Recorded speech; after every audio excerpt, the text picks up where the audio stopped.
সালামু আলাইকুম। কি খবর বাঙালি? আমার ইরানের ফ্যান ফলোয়াররা কোথায়? তো অনেকদিন পর আবারও ফেসবুকে ব্যাক করেছি।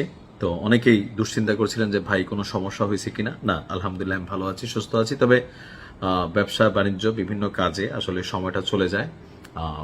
তো ইনশাল্লাহ আমি চেষ্টা করবো আবারও আপনাদের মাঝে ফিরে আসতে। যাই হোক, ভিডিওটা সর্বোচ্চ শেয়ার করবেন।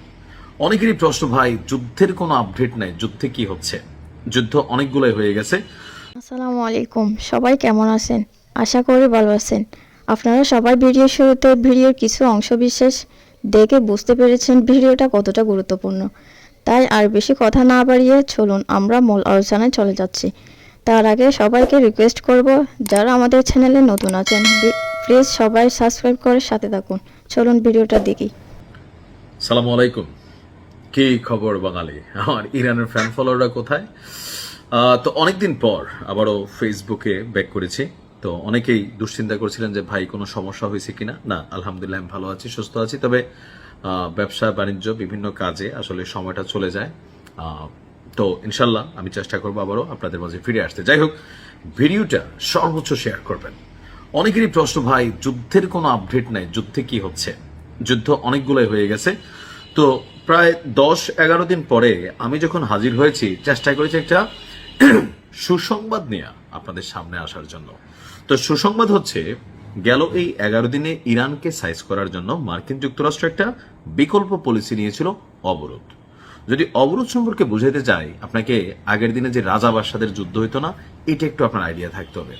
ধরেন একটা রাজার একটা দুর্গ থাকতো, একটা বিশাল দুর্গ বা যেটা রাজধানী হিসেবে থাকতো বা রাজপ্রাসাদ, এটার আশেপাশে বিশাল এরিয়া জুড়ে একটা বড় মাপের দেয়াল তৈরি করা হইতো। তো ওইটার পাশাপাশি ছোটখাটো অনেকগুলো ফোর্ট বা আরো দুর্গ তৈরি করা হইতো, যদি কেউ আক্রমণ করে সেখান থেকে পাল্টা আক্রমণ করা হবে অথবা সেভ করা হবে। তো বিপরীত রাজা যখন ওই দুর্গকে আক্রমণ করত, তারা করতো কি, ধরেন দুর্গটা কথার কথা যেটা 1 বিঘত জায়গা নিয়ে তৈরি, 1 বিঘত মানে কয়েক মাইল হইতে পারে, বর্গ কিলোমিটার হইতে পারে। তো যারা শত্রুপক্ষ তারা ইসা এইটার ঠিক চারপাশে আরেকটা বৃত্তের মতন আটকা দিত। অর্থাৎ এই রাজপ্রাসাদের সাথে বাহিরের কোনো কিছু ঢুকাও যেত না, রাজপ্রাসাদ থেকে কোনো কিছু বেরো হওয়া যেত না।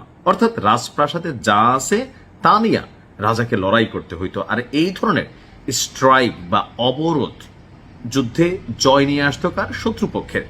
এখন ইরান, মার্কিন যুক্তরাষ্ট্রের, ইসরায়েলের যে ত্রিসমীকরণ যুদ্ধে সর্বশেষ ডোনাল্ড ট্রাম্প যেটা করছে, ইরানের বিরুদ্ধে আপনার নৌ অবরোধ তৈরি করছে। অর্থাৎ ইরানে প্রবেশকারী যে হরমুজ প্রণালীর ইস্যু আছে, সেখানে নির্দিষ্ট দূরত্বে তারা তাদের একটা বহর তৈরি করে যে হরমুজ প্রণালীকে তারা কন্ট্রোল করার চেষ্টা করছে। এখন হয়েছে কি দেখেন, ওমান উপসাগরে যুক্তরাষ্ট্র তাদের একটি বিশাল যুদ্ধজাহাজ সেখানে এটা ফালাই রাখছিল, যেন ওই যে ইরানের নৌ অবরোধ করার জন্য যতগুলো জাহাজকে ব্যবহার করছে। এর মাঝখানে আজকে ইরান সেই নৌ অবরোধকে ফাটিয়ে দিয়েছে।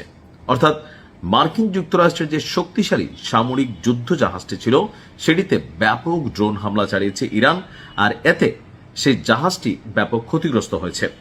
ইরানের সংবাদ সংস্থা তাসনিম নিউজ তারা এই নিউজটি দিয়েছে। তারা বলছে যে ওই এলাকায় মার্কিন নৌবাহিনী ইরানের পতাকাবাহী একটি কন্টেইনার জাহাজ জব্দ করেছিল।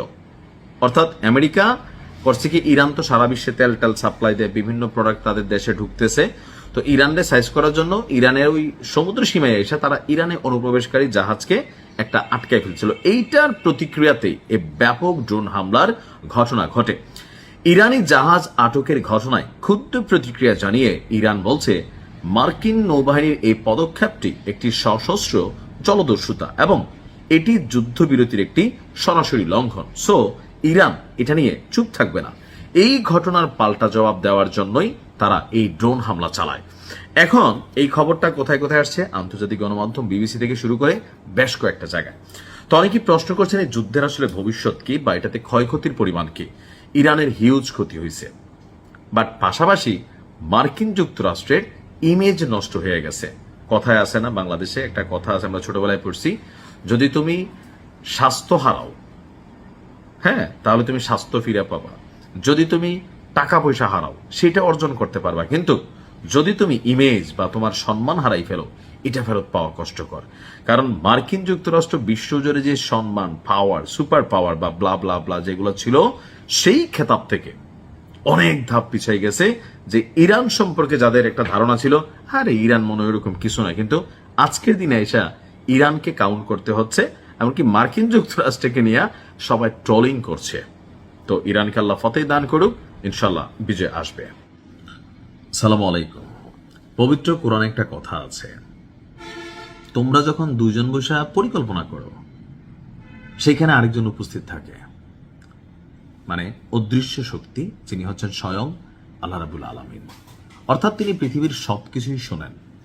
যখন দুইজন বৈশা কোনো ভালো আলোচনা, খারাপ আলোচনা, কোনো ষড়যন্ত্র, পজিটিভ নেগেটিভ যাই করেন, এটার একটা মানে কি বলা হয় যে তথ্য উপাত্ত, এটা মাওলা পাক নিজ কানে শোনেন। তো মাঝে মাঝে তিনি বান্দাদেরকে সতর্ক করে দেন। কেন এই কথাটা বললাম? যে পবিত্র কোরআন আছে কি, মহা পরিকল্পনাকারী কে? আল্লাহ রাব্বুল আলামিন। আমি আপনি যত পরিকল্পনাই করি, আপনারা দেখবেন আমরা ধর্মীয় ভাবে বলি ইনশাআল্লাহ, অর্থাৎ আল্লাহ চাহে তো, জানেন তো, আপনি একদম ফাইনাল, একদম সব রেডি হয়ে গেছে যে উঠা যাবো বা কাজটা করে ফেলবো, অনেক সময় হয় না। কেন? কারণ আপনি এখানে আল্লাহর ইচ্ছাকে প্রাধান্য দেননি। তো যাই হোক, আমি কেন এতগুলা কথা বললাম? মার্কিন যুক্তরাষ্ট্র ইরানে সরকার পতনের জন্য পুরো নীল নকশা রেডি ছিল, একদম বড়াই ফেলবে, বাটাম দিবে, এসে সবকিছু করবে। মাঝখানে আলোচনাটা হয়েছিল না? হয়েছিল, তখন সর্বোচ্চ নেতা জীবিত ছিলেন। তো এর মাঝখানে তো চলতি বছরের জানুয়ারিতে ইরানে সরকার বিরোধী বিক্ষোভকারীদের জন্য একটা বিশাল চালান পাঠিয়েছিল আমেরিকা। খেয়াল আছে, ট্রাম্প বলতেছিল শীঘ্রই আমাদের সাহায্য পৌঁছাবে। তো তৎকালীন প্রেক্ষাপটে মার্কিন যুক্তরাষ্ট্র অবস্থানকারী ইরানের গুটিবাজ নেতা রেজা পাহলভি, যে এই বর্তমান সরকারকে হটিয়ে ভবিষ্যতে গুটিবাজ বা গুটি সরকার হিসাবে নিজেকে প্রতিষ্ঠিত করতে চাইছিল আমেরিকাতে নির্বাসিত রেজা পাহলভি। তো সেও বলছিল যে বন্ধুরা, তোমরা মাঠ ছেড়ো না। কেন? মেশিন ঢুকতেছে সহযোগিতা। তা আমরা দেখলাম সাগরে একটা আরব সাগরে, আপনার ওই যে ভারত মহাসাগর থেকে একটা ওয়ারশিপ, যুদ্ধ জাহাজ আব্রাহাম লিঙ্কন, যেটা এই মুহূর্তে আবার আরব সাগর থেকে আমেরিকা সরাই নিতে বাধ্য হয়েছে, ওই যে বিমানবাহী রণতরী যেটা আছে, আমরা দেখলাম এইটা। কিন্তু ঘটনা ছিল অন্য কিছু। মার্কিন যুক্তরাষ্ট্রে একটা বিশাল অস্ত্রের চালান পাঠিয়েছিল ইরানে, যেটা লুট করে ফেলছে আবার কে? তাদেরই পোষ্যপুত্র আরেকটা টিম। চলতি বছরের জানুয়ারিতে ইরানের সরকার বিক্ষোভকারীদের কাছে অস্ত্র পৌঁছে দেওয়ার চেষ্টা করেছিল ওয়াশিংটন। মার্কিন গণমাধ্যম ফক্স নিউজকে দেওয়া সাক্ষাৎকারে নিজে ডোনাল্ড ট্রাম্প এই চাঞ্চল্যকর তথ্য ফাঁস করেছেন। আমি তখন বলছি না, পুরোটা প্ল্যান আমেরিকার। খেয়াল আছে যারা আমার নিউজ দেখছেন নিশ্চয়ই।